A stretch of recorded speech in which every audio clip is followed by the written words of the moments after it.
Hi everyone, this is Chetan Prakash and you are watching me on my YouTube channel NEET rankers.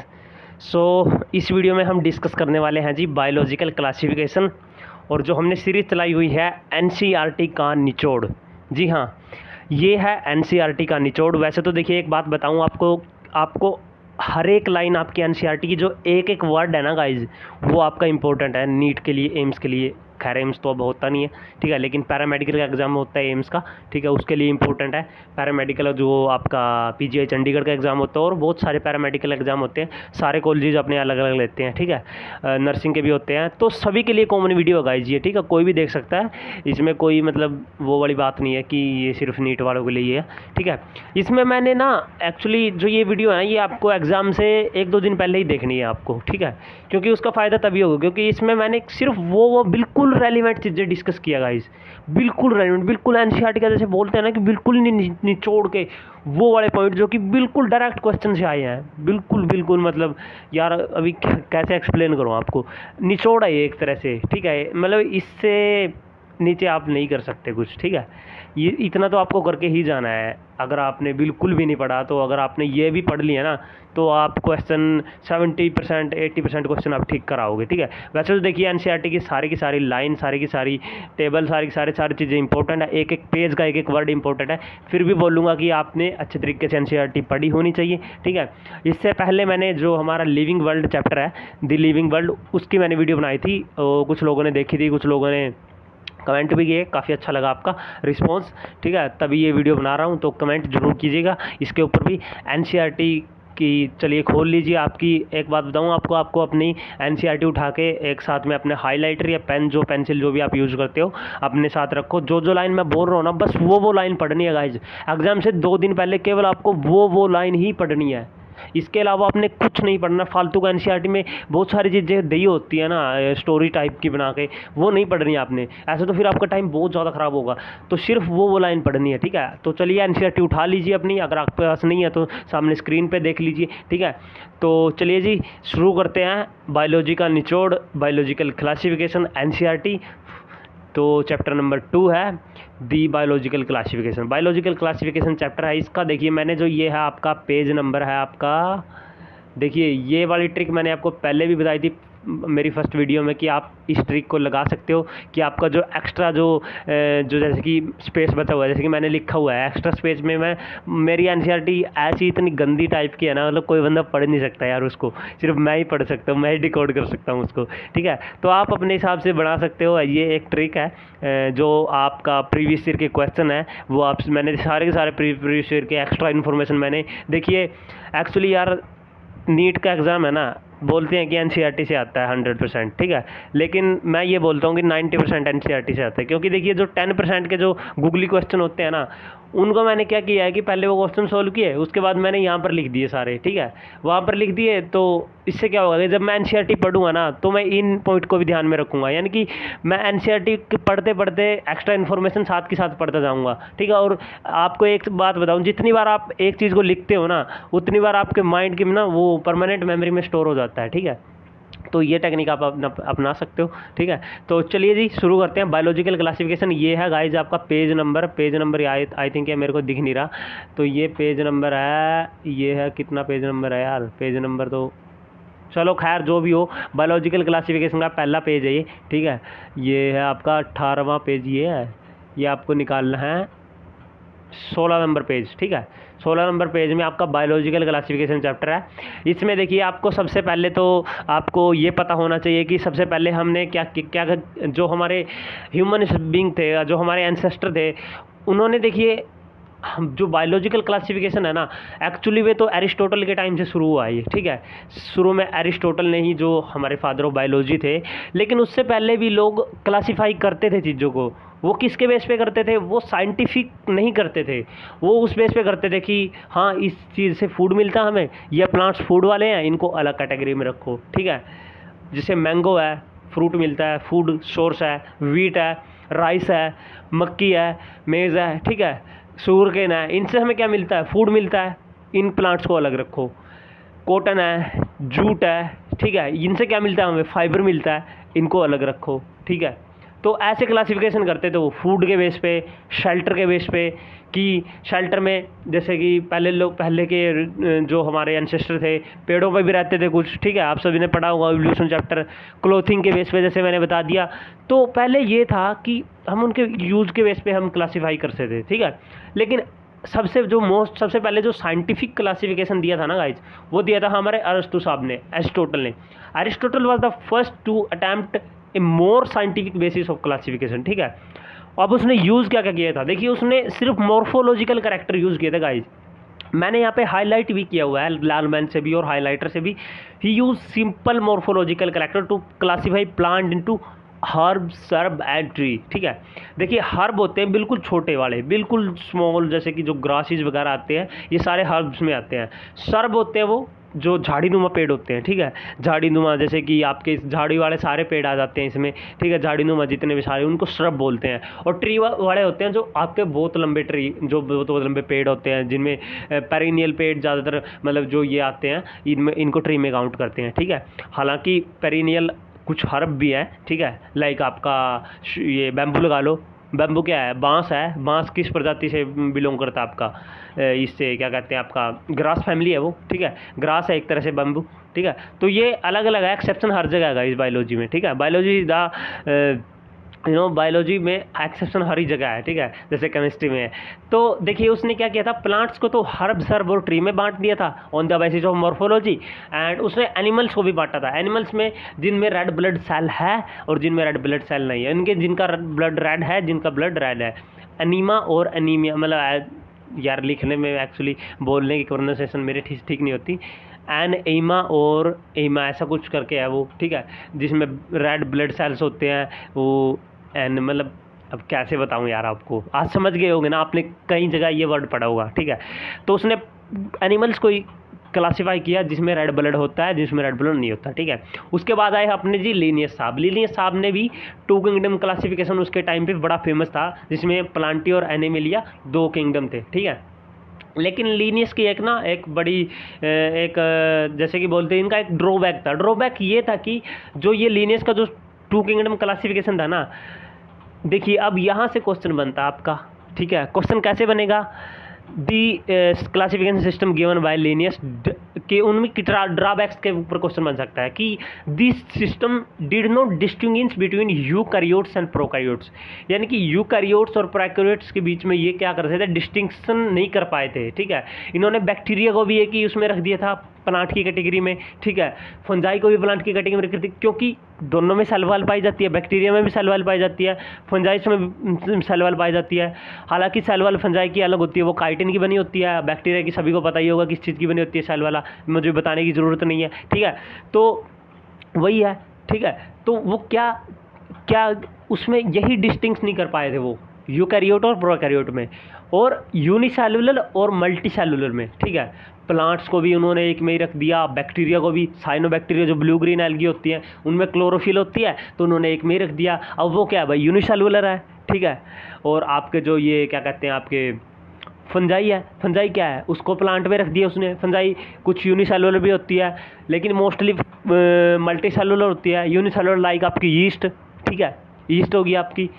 तो उन्होंने यही किया, photosynthesis green algae को उसके साथ रख दिया, फंजाई के साथ, जैसे कि मैंने बताया। तो ये 3 पॉइंट रखने आपको याद कि लीनियस का जो क्लासिफिकेशन सिस्टम था उसकी क्या क्या ड्रॉबैक्स थी, तो ये ड्रॉबैक्स थी उसकी।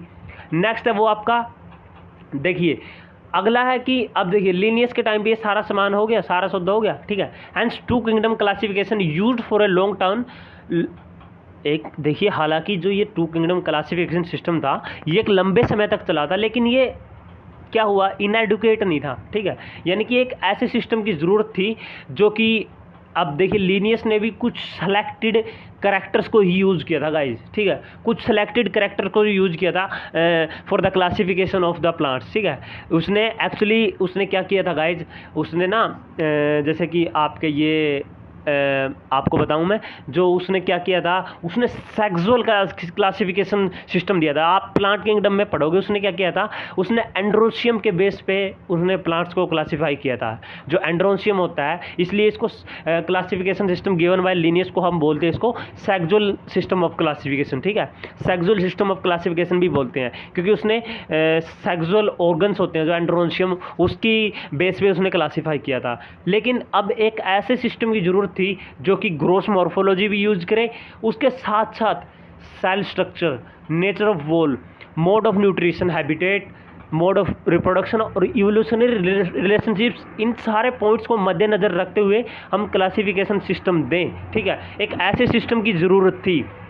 देखिए अब यहाँ पर एक क्वेश्चन यहाँ से आपका ज़रूर बनेगा गाइज, बिल्कुल बनेगा, बहुत बार रिपीट हुआ क्वेश्चन है ये, कि ऐसे कौन से दो सिस्टम ऑफ क्लासिफिकेशन है जो कि लगातार शुरू से लेकर एंड तक, हालांकि अब क्या है कि 6 किंगडम क्लासिफिकेशन फिलहाल चल रहा है, लेकिन जो mostly accepted system of classification है वो आपका RH विटेकर का है। ठीक है, RH विटेकर का क्लासिफिकेशन सिस्टम आप सभी को बताइए, वो 5 किंगडम क्लासिफिकेशन जो कि मोस्ट एक्सेप्टेड जो सिस्टम ऑफ क्लासिफिकेशन है अब तक का। लेकिन 6 किंगडम ऑफ क्लासिफिकेशन जो कि कार्ल लूज ने दिया है, वो अभी जैसे कि उसने डोमेन्स के ऊपर दिया है। ठीक है, डोमेन्स का जो 3 डोमेन्स उसने बताया है, ठीक है, उसमें देखिए शुरू से लेकर बिल्कुल 2 किंगडम क्लासिफिकेशन से लेकर 6 किंगडम क्लासिफिकेशन तक 2 किंगडम ऐसे रहे हैं जो कि लगातार रहे हैं गाइज आपके, प्लांटी और Animalia. Do plant and animal kingdom have been a constant under all different system? The understanding of what grouping organism be included under these kingdom have been changing। ठीक है, और चेंज हो रहे हैं, लेकिन ये तो रहे बने हुए हैं। ठीक है, तो ये क्वेश्चन आपका बन सकता है, तो ये पॉइंट आपको ध्यान में रखना है। उसके बाद देखिए, उसके बाद आपको क्या करना है, ये अभी आपका आऊँगा मैं। ठीक है, उसके बाद देखिए जो आपकी ये टेबल है, मैं नेक्स्ट कर देता हूँ। हाँ, ये टेबल भाई, इसकी मैंने अलग से फ़ोटो लगाई है। अलग से क्यों लगाई है, अलग से मैंने इसलिए लगाई क्योंकि ये टेबल इतनी इंपॉर्टेंट है, इसमें से आपके कितने मर्जी क्वेश्चन बना लो इस टेबल से, उतने मर्जी क्वेश्चन कम पड़ेंगे आपके। ठीक है, अब ये जो 5 किंगडम क्लासिफिकेशन की जो टेबल है, ये RH विटेकर ने दिया था गाइज। अभी एक तरह से उसकी समरी है। अब आप चाहो तो इसको टेबल को खुद से भी पढ़ सकते हो, वैसे मैं आपको बता देता हूँ। जैसे मोनीरा है, मोनीरा की जो सेल टाइप है वो क्या है, प्रोकैरियोटिक है। मोनीरा में क्या है, ज़्यादातर बैक्टीरिया होते हैं। ठीक है, बैक्टीरिया, साइनोबैक्टीरिया, ये सारे हैं। ठीक है, उसके बाद उसमें वो सारी चीज़ें हैं, यू बैक्टीरिया, आर्के बैक्टीरिया, वो तो खैर आगे हम डिस्कस करेंगे ही। ठीक है, तो ये एक तरह से इसको मैं आई थिंक इसको ना मैं सबसे लास्ट में डिस्कस करूँगा। ठीक है, लास्ट में क्यों, क्योंकि हम सारा सामान जब पढ़ लेंगे, सारी चीज़ें जब हम पढ़ लेंगे, उसके बाद जब हम इस टेबल पे आएंगे ना, तो बेटर रहेगा आपके लिए, बेटर समझ में आएगी आपको ये टेबल। ठीक है, तो चलिए अब अपना पिछला डिस्कस करते हैं, 5 किंगडम क्लासिफिकेशन। RH विटेकर, जी हाँ, RH विटेकर ने 5 किंगडम क्लासिफिकेशन दिया था, और यहाँ पर देख सकते हो, यहाँ पर मोनीरा, प्रोटिस्टा, फंजाई, प्लांटी और एनिमेलिया जो इसने दिया था, वो सारी मैं आपको यहाँ पर देखिए, मैंने सारी NCERT की गाइस, देखिए मैंने सारी NCERT की यहाँ पर आपके लिए लगाई हैं। ठीक है, सारी की सारी देख सकते हो यहाँ पर NCERT की मैंने आपके लिए लगाए हैं। तो चलिए जी हम डिस्कस करते हैं RH विटेकर साहब का 5 किंगडम क्लासिफिकेशन, जिसमें इन्होंने मोनीरा, प्रोटिस्टा, फंजाई, प्लांटी और एनिमलिया 5 किंगडम दिए भाई इसने। ठीक है, अब देखिए क्वेश्चन कहाँ से आता है इसमें क्वेश्चन आता है कि उसने क्राइटेरिया क्या क्या यूज़ किया, क्या क्या क्राइटेरिया यूज़ किया। उसने यूज़ किया है cell structure, thallus organisation, mode of nutrition, mode of reproduction and phylogenetic relationships. अब यहाँ पर एक कंट्रोवर्शियल पॉइंट ये है कि उसने मोड ऑफ रिप्रोडक्शन यूज़ किया है या नहीं किया है, ये कंट्रोवर्शियल पॉइंट है। लेकिन आपको अगर आप NCERT से अगर आप NCERT पढ़ोगे तो वो आपको मोड ऑफ रिप्रोडक्शन लिखना पड़ेगा। हालांकि मैंने काट रखा है, लेकिन आपको लिखना ही पड़ेगा अगर आपको क्वेश्चन आता है, क्योंकि देखिए NCERT है भाई, NCERT में जो लिखा है पत्थर की लकीर है। ठीक है, तो वो तो करना ही पड़ेगा आपको। ठीक है, ये थे गाइज इसने जो करैक्टर्स यूज़ किए थे 5 किंगडम क्लासिफिकेशन देने के लिए। ठीक है, इसके अलावा इसने और करैक्टर भी यूज़ किए थे, जैसे कि मैंने लिखा भी हुआ है यहाँ पर, पेन से लिखा हुआ है, ecological life cycle of like producer, consumer, decomposer, ये इसने यूज़ किए थे। ठीक है, मोड ऑफ रिप्रोडक्शन भी यूज़ किया था, मैंने यहाँ पर पेन से भी लिखा हुआ है। तो ये है गाइज जो आपके RH विटेकर थे, इन्होंने क्या क्या क्राइटेरिया यूज़ किया था। दूसरा क्वेश्चन आपसे क्या बनेगा यहाँ पर, जो अर्लियर क्लासिफिकेशन सिस्टम थे ना, वो क्या करते थे गाइस, जैसे कि मैंने बताया, उसने बैक्टीरिया को भी एक ही ग्रुप में रख दिया, ब्लू ग्रीन एल्गी को भी एक ही ग्रुप में रख दिया, फंजाई को भी, मोस को भी, फर्न को भी, जिम्नोस्पर्म को भी और एंजियोस्पर्म को भी। ठीक है, क्यों रखा भाई? सभी में सेल वाल है। ठीक है, सभी में सेल वाल पाई जाती है। ठीक है, तो देखिए अब ड्रॉबैक आती है हमारे विटेकर साहब के क्लासिफिकेशन की। ठीक है, विटेकर साहब के क्लासिफिकेशन की जो ड्रॉबैक है वो हम देखते हैं। इसकी भी बहुत सारी ड्रॉबैक थी। ड्रॉबैक क्या क्या थी अभी आपको डिस्कस करूँगा। मैं थोड़ा पानी पी लेता हूँ, मेरा गला सूख गया है।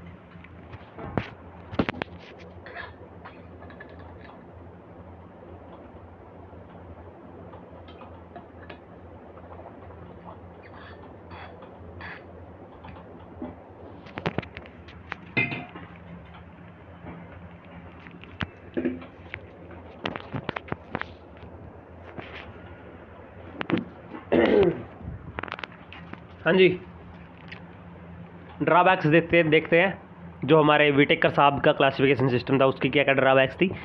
ड्रॉबैक्स ये थे कि it brought together a prokaryotic bacteria and blue green algae with other groups which are eukaryotes. ठीक है, it also group together the unicellular organism and multicellular ones. Like इसने क्या किया, अब देखिए इसने क्या किया guys, Monera, Protista, Fungi, Plantae and Animalia. ठीक है, 5 थे। अब इसने क्या किया कि गाइस इसने ना क्लैमाइडोमोनास को और स्पायरोगैरा को इसने साथ में रख दिया। ठीक है, हालांकि अलग अलग है ना, ये इसने एल्गी में रख दिया। सबसे बड़ी गलती थी, क्योंकि क्लैमाइडोमोनास को तो मोनीरा में होना चाहिए था। ठीक है, क्यों? क्योंकि बैक्टीरिया वो ब्लू ग्रीन एल्गी है। ठीक है, और ऊपर से इसने प्रोकैरियोटिक बैक्टीरिया और ब्लू ग्रीन एल्गी देखिए, अब यहीं पर यार देखो अब ये कंट्रोवर्शियल पॉइंट आएगा। ठीक है, ब्लू ग्रीन एल्गी जो साइनोबैक्टीरिया है वो क्या है, देखिए यहाँ पर blue green algae with other which are eukaryotes. ठीक है, उसने यूकैरियोट्स के साथ रख दिया। अब क्योंकि अंडर एल्गी क्या है, यूकैरियोट है ना। ठीक है, अब देखिए this classification system did not differentiate between the heterotrophic group fungi and the autotrophic green plant do they show a characteristic differences in their cell wall composition. ठीक है, इसने क्या किया, देखिए फंजाई क्या है, हेटेरोट्रोफ है। ग्रीन प्लांट क्या है, ऑटोट्रोफ है। अब इसने देखिए भाई उसमें ही रख दिया। ठीक है, अब इसने इसके साथ डिफ्रेंशिएट नहीं किया।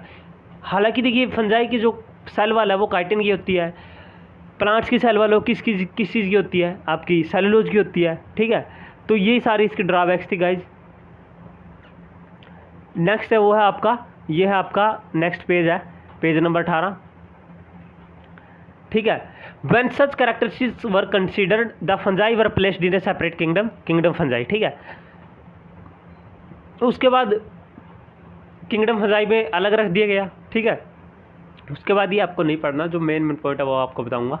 देखिए, over time an attempt has been made to evolve a classification system which reflects not only the, अब देखिए एक ऐसे सिस्टम की ज़रूरत थी जिसमें हम फाइलोजेनेटिक क्लास रिलेशनशिप्स भी यूज़ करें, फिजियोलॉजिकल रिप्रोडक्टिव सिमिलरिटी भी यूज़ करें। ठीक है, तो यही ज़रूरत थी जिसमें हम morphological, physiological, reproductive similarity use करें, बट इज़ आल्सो फाइलोजेनेटिक, यानी कि इवोल्यूशनरी रिलेशनशिप्स का भी हम यूज़ करें। तो एक ऐसे क्लासिफिकेशन सिस्टम की फ़िलहाल ज़रूरत थी। ठीक है, अब बात करते हैं जी किंगडम मोनेरा। गाइस ये एक ऐसा किंगडम है जिसकी आपकी हर एक लाइन इंपॉर्टेंट है, लेकिन फिर भी मैंने ना बहुत मतलब बड़ी मुश्किल से मैंने वो चीज़ें हाईलाइट की, बिल्कुल इंपॉर्टेंट है।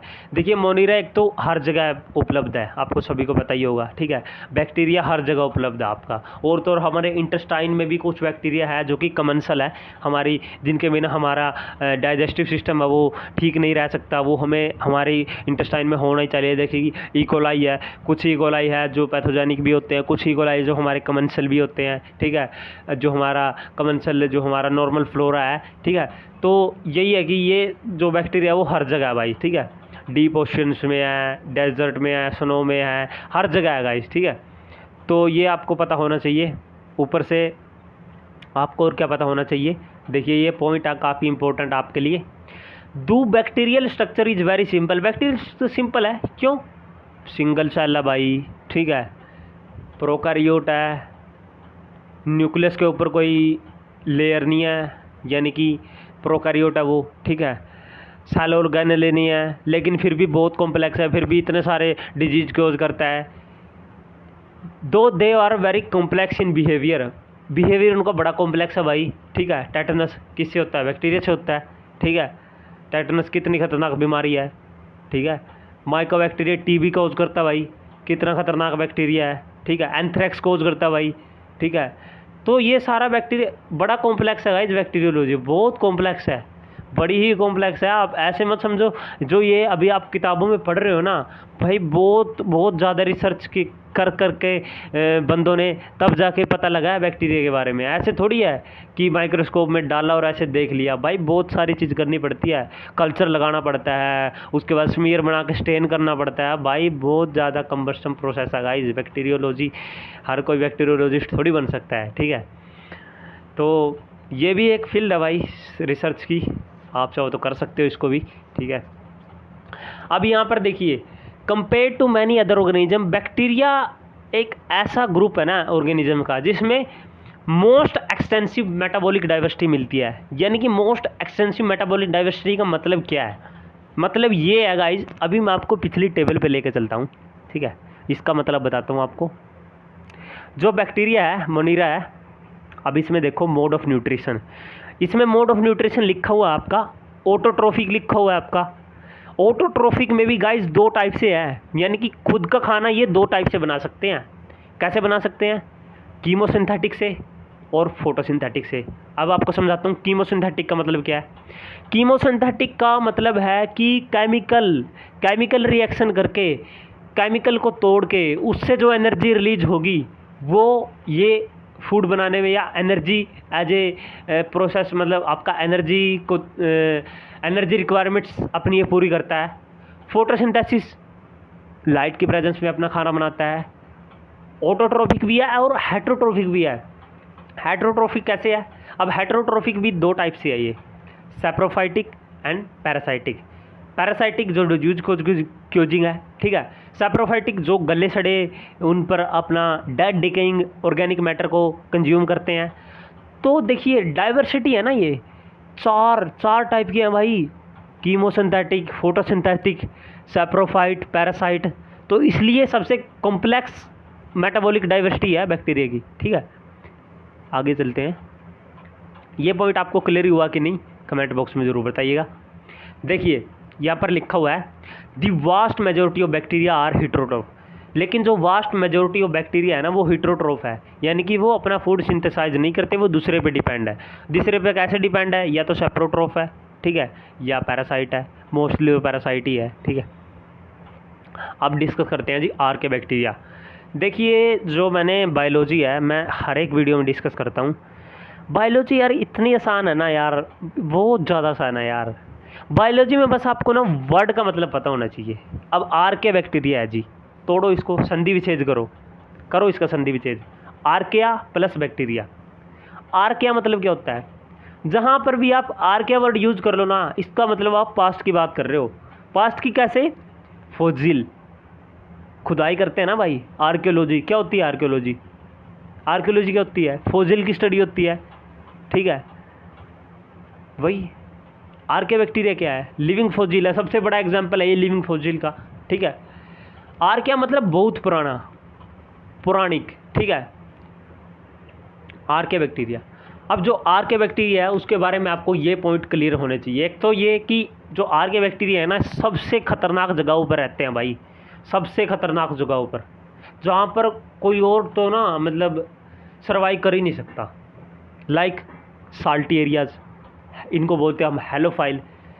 हेलो जहाँ पर भी आप वर्ड का मतलब यूज आपको दिख जाए ना कहीं भी, hello hello hello hello word जहाँ पर भी आपको दिख जाए ना, समझ लेना भाई साल्ट से रिलेटेड है, ठीक है। हेलोफाइट्स, हेलोफाइल्स, ठीक है, हेलो चेतन साल्टी एरिया में मिलते हैं हेलोफाइल्स। हॉट स्प्रिंग में मिलते हैं थर्मो एसिडोफाइल्स, ठीक है, थर्मो एसिडोफाइल्स। थर्म का मतलब क्या होता है? थर्मोमीटर। किससे से रिलेटेड है भाई? टेम्परेचर से रिलेटेड है, थर्मो। हॉट स्प्रिंग में थर्मो एसिडोफिल्स। मार्शी एरियाज में मिथेनोजेंस, मार्श वाले एरिया, ठीक है, जहाँ पर ये आपके गोबर में आपके जो गोबर गैस भी बनती है ना, आप सभी को पता ही होगा, उसमें भी आर्के बैक्टीरिया ही यूज़ करते हैं। मिथेनोजेंस बोलते हैं इनको, मिथेन प्रोड्यूसिंग बैक्टीरिया। अब देखिए ये पॉइंट है गाइस आपका, काफ़ी इंपॉर्टेंट पॉइंट है, आपको याद रखना है अपने माइंड में कि आर्के बैक्टीरिया है ना दूसरे बैक्टीरिया से कैसे अलग है। इनमें ना इनकी ना जो सेल वॉल होती है ना, they have a different cell wall structure and this feature is responsible for their survival in the extreme condition. तो आपसे क्वेश्चन आ सकता है कि which factor is responsible for the survival of archaebacteria in the extreme condition like like salty areas like hot spring. So the answer of this question is their cell wall nature. उनका cell wall का structure काफ़ी different होता है, इसलिए क्या होता है कि वो कहीं भी सर्वाइव कर जाते हैं। तो यही है यार, इसके बारे में बस और कुछ नहीं जानना आपको। बात करते हैं यू बैक्टीरिया। यू का मतलब जहाँ पर भी आप जान लो ना, उसका मतलब है true. You bacteria, eukaryote. Eukaryote क्या होते हैं भाई? जिनमें ट्रू न्यूक्लियस होता है, ठीक है। यू बैक्टीरिया, और जहाँ पर यू का मतलब आप यूज़ कर लो ना, वहाँ पर मतलब ट्रू बैक्टीरिया ही, ये सच में बैक्टीरिया है, ठीक है। क्योंकि इनके पास एक रिजिड सेल वॉल होती है और एक फ्लैजिला होता है। फ्लैजिला, मोटाइल के पास फ्लैजिला होता है, नॉन मोटाइल के पास होता नहीं है। इसमें भी देखिए क्या क्या है, इसमें साइनोबैक्टीरिया आ जाते हैं आपके, ठीक है। इसमें आपके हेटेरोट्रोफिक बैक्टीरिया आ जाते हैं। अब साइनोबैक्टीरिया भाई, साइनोबैक्टीरिया में जैसे मैंने बताया था ब्लू ग्रीन एल्गिन को बोलते हैं। क्यों बोलते हैं? इनमें ना क्लोरोफिल ए होता है जो कि हायर ग्रीन प्लांट्स में भी मिलता है, ठीक है। तो ये फोटोसिंथेटिक ऑटोट्रोफ है, यानी कि लाइट की प्रेजेंस में अपना खाना बनाने वाले फोटोसिंथेटिक ऑटोट्रोफ है, ठीक है। साइनोबैक्टीरिया के बारे में आपको एक बात याद रखनी है कि जो इनकी कॉलोनीज होती है, इनकी कॉलोनीज होती है ना, तो इनके कॉलोनीज के सराउंडिंग ना इनकी जेलेटिनियस शीथ होती है, ठीक है, म्यूसिलेजिनस शीथ, ठीक है, जो कि काफ़ी इंपॉर्टेंट होती है इनके सर्वाइवल के लिए। तो इनकी कॉलोनी जेलेटिनियस शीथ से सराउंडेड होती है। और जो ये भी क्वेश्चन हुआ है कि which of the following form Bloom in the polluted water body. दो बुलबुले, जो गंदा पानी आप देखते हो, वो सारा इनकी वजह से होता है, ठीक है। ये साइनोबैक्टीरिया होते हैं, ये ब्लूम फॉर्म करते हैं पोल्यूटेड वाटर बॉडीज़ में, ठीक है। और एक चीज़ आपको याद रखनी है कि इनके पास ना हीट्रोसिस्ट होती है। हीट्रोसिस्ट क्या है? यहाँ पर देखिए, यहाँ पर ये लिखा हुआ है, एक ऐसी सेल है जहाँ पर ये नाइट्रोजन फिक्सेशन करते हैं, ठीक है, जिसमें इनके पास एंजाइम होते हैं नाइट्रोजन फिक्सेशन के। तो नोस्टोकर एनाबीना इसका एग्जाम्पल है, हीट्रोसिस्ट इनमें पाई जाती है। केमोसिंथेटिक ऑटोट्रोफ केमिकल का यूज़ करते हैं, जैसे मैंने बताया, ठीक है, एटीपी प्रोडक्शन के लिए। और रिसाइकलिंग में फॉस्फोरस, आयरन, सल्फर, नाइट्रोजन, इनके रिसाइकलिंग में ये हमें हेल्प करते हैं, ठीक है। हेटेरोट्रोफिक बैक्टीरिया सबसे मोस्ट अबंडेंट है नेचर में, सभी को पता ही होगा, ठीक है। हेटेरोट्रोफिक बैक्टीरिया के बहुत सारे यूज है, ये सारे लिखे हुए आप पढ़ सकते हो, ठीक है। उसके बाद है ये देखिए बैक्टीरियल डिजीज है, ये आपको याद रखने हैं, बैक्टीरियल डिजीज, इससे ज़्यादा तो नहीं हो रहा जूम भाई, ठीक है। बैक्टीरियल डिजीज है ये ह्यूमन बींग्स में, क्रॉप में, फार्म एनिमल में, पेट्स में ये डिजीज़ यूज़ करते हैं। Cholera, typhoid, tetanus and citrus canker are the well known bacterial disease caused by different type of bacteria, ठीक है। अब देखिए बैक्टीरिया का रिप्रोडक्शन आपको पता होना चाहिए। मेनली तो क्या हुआ कि फ्यूजन के द्वारा ये रिप्रोड्यूस करते हैं। लेकिन देखिए अब आया भाई क्वेश्चन, यहाँ पर ट्विस्ट है guys, under unfavourable conditions, under unfavourable, देख लो ये याद रखना गाइज, आपको अनफेवरेबल लिखा हुआ है, अनफेवरेबल कंडीशन में स्पोर बनाते हैं, ठीक है। फेवरेबल कंडीशन में ये फ्यूजन करते हैं, याद रखना। अनफेवरेबल कंडीशन में, केवल अनफेवरेबल कंडीशन में ये स्पोर बनाते हैं, फेवरेबल कंडीशन में ये फ्यूजन से डिवाइड करते हैं। और इनमें एक primitive type of DNA transfer भी होता है, ठीक है, एक बहुत primitive type of DNA transfer इनमें होता है, ठीक है। लेकिन एक्चुअल में सेक्सुअल रिप्रोडक्शन इनमें होता नहीं है, इनमें primitive type of DNA transfer होता है। देखिए यहाँ पर ये फोटो भी है, ठीक है, ए डिवाइडिंग बैक्टीरिया, ये सेल वॉल दिखाई है, इसकी सेल मेम्ब्रेन दिखाई है, और आपका डीएनए ट्रांसफ़र दिखाया है ये, ठीक है। तो ये याद रखना आपको। माइकोप्लाज्मा के बारे में आपको पता होना चाहिए, इसमें सेल वॉल नहीं होती है, सबसे छोटा ऑर्गेनिज्म है, ये ऑक्सीजन के बिना रह लेता है, ठीक है। बस इतनी चीज़ें याद रखनी है, इससे फालतू नहीं आएगा क्वेश्चन। नेक्स्ट डिस्कस करते हैं जी आपका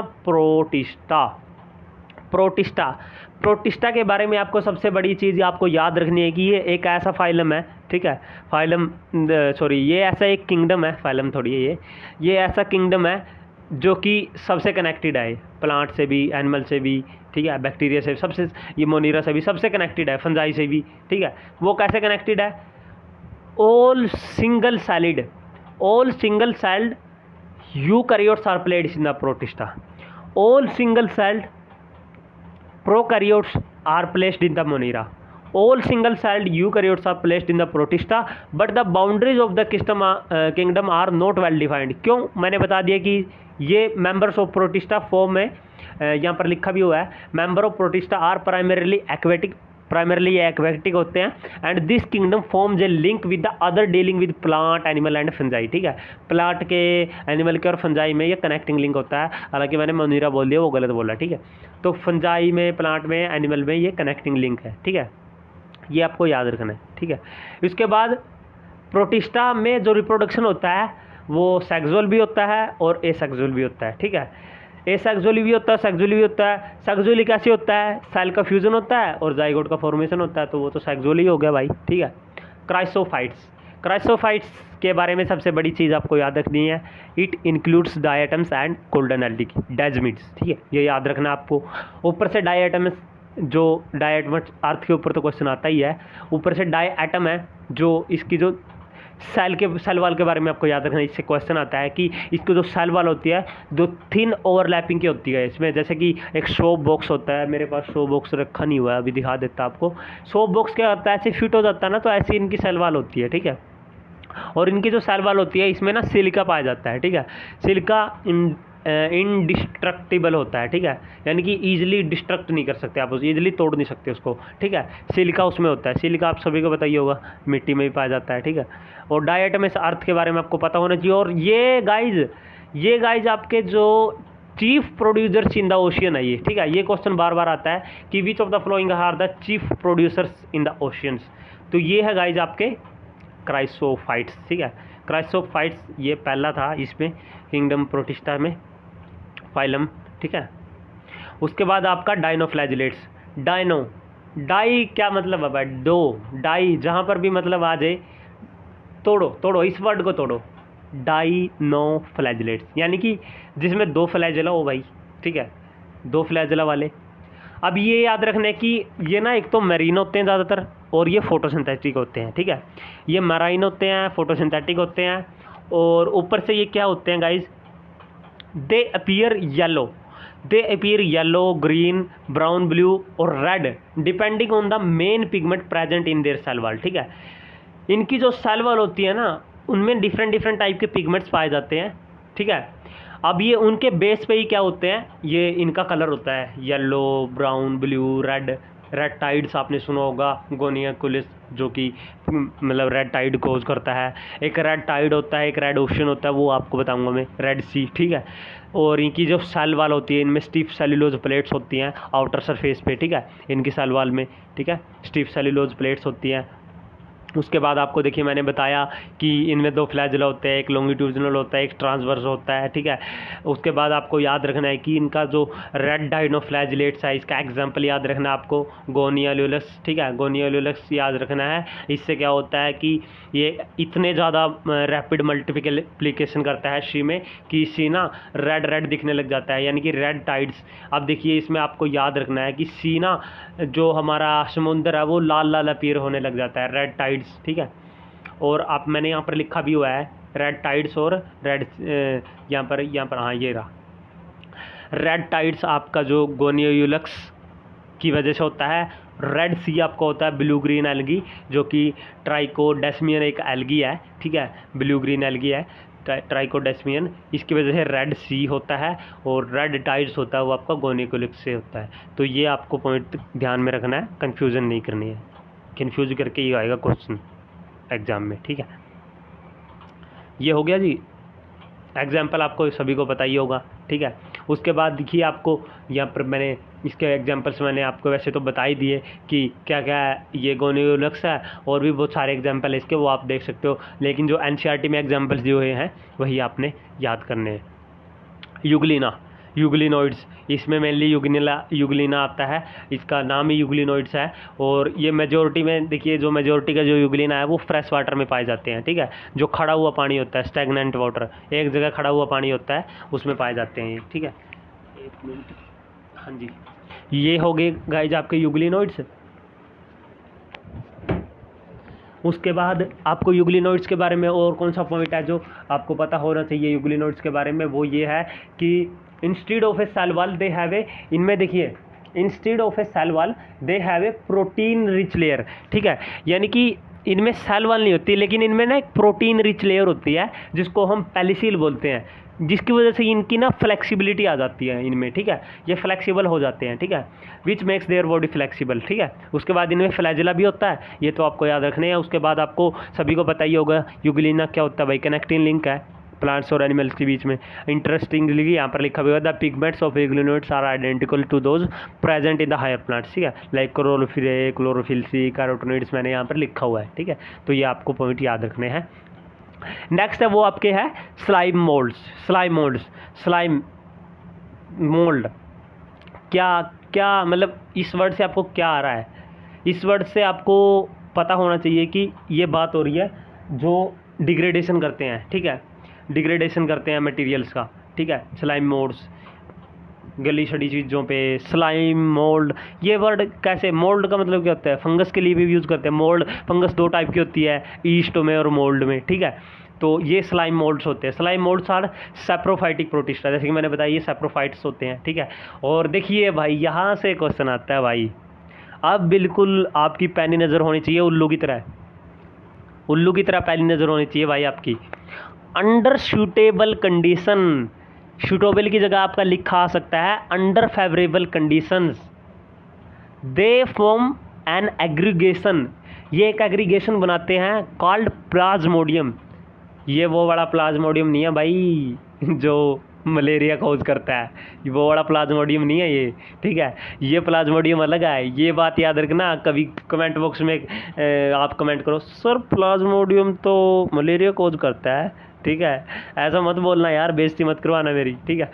तो अंडर फेवरेबल कंडीशन और under suitable condition they form an aggregation called plasmodium which में grow and spread over several feet, ठीक है, सेवरल फीट्स तक ये क्या कर जाता है, ग्रो कर जाता है प्लाज्मोडियम। प्लाज्मोडियम ना एक तरह से एक एग्रीगेशन होता है सेल्स का, ठीक है। ऐसे ही जो हमारा जो प्लाज्मोडियम होता है, ये प्लाज्मोडियम आपका जो वाइवैक्स, ये डिफरेंट, उसमें भी क्या होता है मल्टीपल फ्यूजन होता है ना सेल के अंदर, उसके बाद सेल ब्रस्ट कर जाती है, तो ऐसे प्लाज्मोडियम को आप याद कर सकते हो, ठीक है। अब देखिए प्लाज्मोडियम बन गया आपका एक बार फेवरेबल कंडीशन में, इन्होंने खा के बना लिया भाई, ठीक है, सेवरल फीट तक बन गया। अब जैसे ये अनफेवरेबल कंडीशन आई, ठीक है, कोई भी अनफेवरेबल कंडीशन आई तो प्लाज्मोडियम क्या करेगा, वो डिफ्रेंशिएशन कर लेगा अपना, फ्रूटिंग बॉडीज प्रोड्यूस होगी। उसके बाद जैसे कि मैंने बताया था भाई ऊपर कि बैक्टीरिया होता है, जो बैक्टीरिया लगा लो आप, कोई भी लगा लो, बैक्टीरिया के बारे में ही देखिए मैंने यहाँ पर बताया था कि वो क्या करते हैं, अनफेवरेबल कंडीशन में ही स्पोर प्रोड्यूस करते हैं। देखिए अनफेवरेबल कंडीशन में ही क्यों स्पोर प्रोड्यूस होता है, इसका भी एक रीज़न है। अनफेवरेबल कंडीशन में ना ऑर्गेनिज्म को ना अपने आप को बचाना होता है, ठीक है, अपने आप को एक्स्ट्रा हीट से, एक्स्ट्रा एल्कली से, ज़्यादा ठंडक से, इनको बचाने के लिए ना ये स्पोर बनाते हैं। स्पोर क्यों बनाते हैं, स्पोर की जो वाल होती है ना वो रेजिस्टेंट होती है। स्पोर बना लिए, उसके बाद स्पोर क्या करेंगे, जैसे ये अनफेवरेबल कंडीशन गई स्पोर जर्मिनेट कर जाएंगे भाई, स्पोर जर्मिनेट कराए तो reproduction complete, life cycle complete, ठीक है। तो यहाँ पर लिखा हुआ है during unfavourable condition the plasmodium differentiate and form fruiting bodies bearing spores at their tips, this spore possess the true wall, ठीक है, दिस स्पोर में ट्रू वाल होती है इनके, and they are extremely resistant, देखिए मैंने बताया था, and survive for many years even under adverse condition. भैया एक्सप्लेन करने की ज़रूरत नहीं है यार आपको। प्रोटोजोन्स, अब देखिए इसका एक डायग्राम भी दिखा देता हूँ आपको। ये है जी यूग्लिना का, ठीक है, ये रहा यूग्लिना का आपका, और ये रहा पैरामीशियम का, ठीक है, ये पैरामीशियम है, ये वाला यूग्लिना है, यहाँ पर देख सकते हो, यहाँ पर लिखा भी हुआ है, ठीक है, फिगर। प्रोटोजोन, प्रो का मतलब क्या है भाई, प्रोकैरियोट, प्रोटोजोन, ठीक है, प्रिमिटिव, प्रो का मतलब होता है प्रिमिटिव, पुराने। ऐसा माना जाता है कि देखिए जोन्स, जहाँ पर भी आप वर्ड यूज़ कर लो ना, जोन्स, जोन्स वो वाला जोन नहीं, जैक एंड जोन्स, जून्स, ठीक है, JOANS, जोन्स का मतलब जहाँ पर भी एनिमल से रिलेटेड होता है वो, ठीक है। जू, ठीक है, जूलॉजी, ठीक है। प्रोटोजोन्स परमिटिव, ऐसा माना जाता है they are believe to be primitive relative of animals, क्योंकि इनमें एनिमल्स के करैक्टर आ गए थे, ठीक है। ये परमिटिव रिलेटिव माने जाते हैं एनिमल्स के, ठीक है। 4 ग्रुप है प्रोटोजोन के, ठीक है। ये ज़्यादातर आपके पैरासाइट्स होते हैं, ठीक है, हिट्रोट्रोप्स प्रोटोजोन्स, ज़्यादातर प्रीडेटर और पैरासाइट्स होते हैं। अब बात करते हैं अमीबॉइड प्रोटोजोन्स के। अमीबॉइड प्रोटोजोन्स, इसमें सारे अमीबा वगैरह आ जाते हैं आपके, एंट अमीबा, हिस्टोलाइटिका अमीबा, ठीक है। तो उसमें ये सारे आ जाते हैं। ये कहाँ कहाँ रहते हैं, आपको हैबिटेट इनका याद रखना है, फ्रेश वाटर में, सी वाटर में एंड मॉइस्ट सॉइल में, ठीक है। और इनमें ना एक चीज़ पाई जाती है गाइस, इनमें ना एक स्यूडोपोडिया पाए जाते हैं। स्यूडोपोडिया, संधि विच्छेद करो अभी से, चेतन बाबा का मंत्र याद रखना है। स्यूडोपोडिया, स्यूडो का मतलब होता है झूठा, ठीक है, फेक। पोडिया मतलब होता है पैर, चलने वाले। स्यूडोपोडिया होते हैं फेक पैर, ठीक है, फेक। आगे आपके अगली स्लाइड है। Pseudopodia, they capture their prey by putting out pseudopodia, यानी कि false feet as in amoeba. Amoeba में आपने एक देखा होगा, स्यूडोपोडिया निकल आते हैं, फिर वो फूड को कैप्चर करते हैं, फूड वैक्यूल बनता है, उसके बाद वो सारा प्रोसेस होता है, आप सभी को पता ही होगा अगर आपने पढ़ा है ध्यान से अमीबा के बारे में, ठीक है। उसके बाद है गाइस आपका मैराइन। इसमें देखिए एग्जाम्पल आपके याद रखने हैं, और मैं सारी चीज़ें नहीं बताऊंगा यार, ठीक है। इनमें सिलिका होते हैं इनके सेल में, ये आपको पढ़ लेना एनसीईआरटी से। एंट अमीबा हिस्टोलाइटिका क्या करता है भाई, सभी को बताइए होगा, अमीबिक डिजेंट्री कॉज करता है, ठीक है। अमीबिक डिजेंट्री किससे होती है, एंट अमीबा हिस्टोलाइटिका से होती है। अगर आपको बताऊं इसके बारे में बहुत सारी इन्फॉर्मेशन, तो एक लेक्चर इसके ऊपर ही हो जाएगा। ये क्या करता है गाइज, आपके देखिए हिस्टोलाइटिका, ये टिश्यू डिस्ट्रक्शन करता है आपका। लाइटिका, हिस्टोलाइटिका, नाम भी बिल्कुल ही, जो ऑर्गेनिज्म है ना इनके नाम ऐसे ही होते हैं, ठीक है। एंट अमीबा हिस्टोलाइटिका, ठीक है। ये एग्जांपल है इसका। फ्लैजिलेटेड प्रोटोजोन, जिसमें फ्लैजिला पाया जाता है, ठीक है। फ्लैजिलेटेड प्रोटोजोन ये या तो फ्री लिविंग है या आपके पैरासाइट है ये, ठीक है। एग्जाम्पल याद रखना है, ट्रिपैनोसोमा, ठीक है, जो कि स्लीपिंग सिकनेस कोज करता है। उसके बाद आया गाइज आपके सीलिएटेड प्रोटोजोन, जिनमें सीलिया पाए जाते हैं। सीलिया किस में पाए जाते हैं, पैरामीशियम में पाए जाते हैं। पैरामीशियम क्या है भाई, देखिए सीलिएटेड प्रोटोजोन है, थाउजेंड्स ऑफ सीलिया की मदद से वो भागता है, ठीक है। एंड दे हैव ए, यहाँ पर ये याद रखना है, दे हैव ए कैविटी और gullet that opens to the outside of the cell surface, ठीक है। ये फंक्शन इसका ना, इस कैविटी का यही फंक्शन होता है कि वो क्या करता है, फूड को कैप्चर कर लेता है और गल्लट में डाल लेता है, with food to be stored in the gullet. Cavity होती है यार एक, ठीक है, जिसकी वजह से वो सारा कैप्चर करके अपने अंदर फूड को डाल लेता है। तो ये पॉइंट आपको याद रखना है। उसके बाद आपका स्पोरोजोन्स का मतलब है इनकी लाइफ साइकिल में ना एक स्पोर लाइक स्टेज आएगी, ठीक है, इसलिए इनको स्पोरोजोन बोलते हैं। इसका एग्जांपल आपको याद रखना है, प्लाज्मोडियम, जो कि मलेरियल पैरासाइट है गाइस, ठीक है, मलेरिया कॉज करता है। तो यार पानी पी लेता हूँ यार मैं।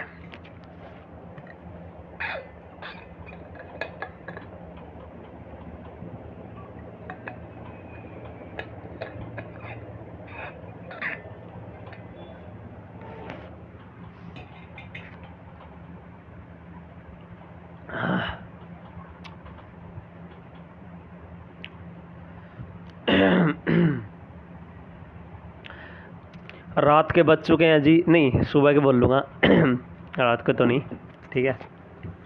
सुबह के बज चुके हैं जी 2:15 और इस वक्त है पूरी शांति मेरे रूम में, और इस वक्त मैं वीडियो बना रहा हूँ बायोलॉजिकल क्लासिफिकेशन के डू और डाई पॉइंट्स की, ठीक है। और आप मेरे साथ जुड़े हुए हो नीट रैंकर्स के यूट्यूब चैनल पर, ठीक है। तो जी हमने आज डिस्कस किया, क्या क्या डिस्कस किया हमने आज, एक बार बता देता हूँ। हमने डिस्कस किया मोनीरा, प्रोटिस्टा, हमने ये सारी चीज़ें डिस्कस की, ठीक है। ये तो मैं सबसे लास्ट में बताऊंगा, आपको बता ही दिया मैंने, ठीक है।